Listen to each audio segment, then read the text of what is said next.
And we've heard a lot of great points from all of you here today. Really quickly, thank you all for being here, all the guests that have come out. Your top priority. I know there's a lot of topics we've discussed, but really quickly, we'll start here with Representative Hinojosa, your top priority in the state of education right now.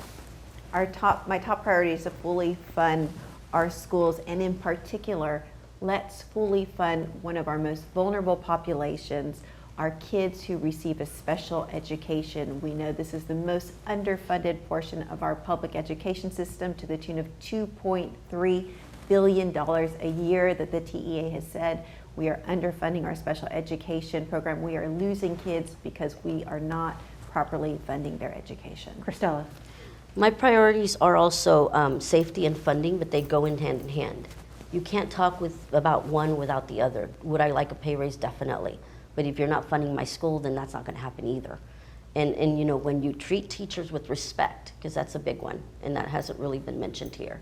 Our profession sometimes is not looked at with respect when you look at other states. Because even with all the pay increases and everything that we've had, we're still at the bottom compared to other states. And so the respect that profession receives is important to me. How are you going to do that? By funding teachers' pay raises, by funding schools, that any policy, good policy, handed with good funding is beneficial for all. Okay, Cheyenne. My priority is on what I can control, and that is to provide a strong education for the students that I have, to keep them safe, and to try to get teachers back in this great profession.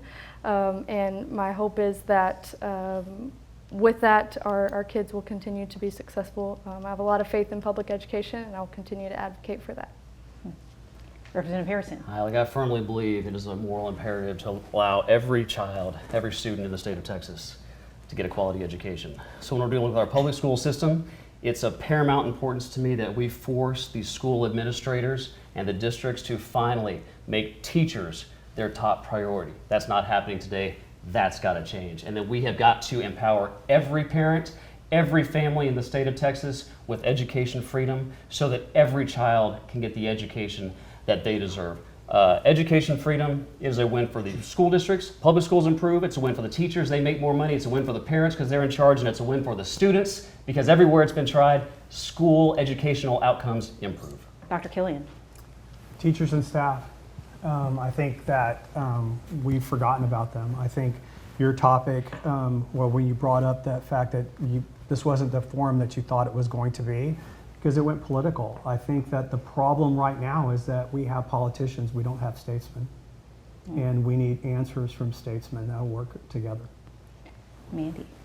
My number one priority is to empower every single parent with the opportunity to select the very best school for their child. That includes providing transparency into their classroom of what's being taught and why.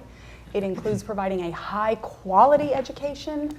It includes respect for parents and teachers, and it includes that choice to be the ultimate decision maker where your child gets the best education. Representative Van Dever. You know, my priority is to appropriately fund our public schools and empower our local independent school districts to deliver education to their community. You know, what works in one district may not work in another, and certainly it does not need to be directed from Austin. TEA does not need to be in the driver's seat. It needs to be that local school district making those decisions, those locally elected boards making those decisions, what's best for their community, what's best for their children. We as lawmakers need to make sure we're funding them at an appropriate level.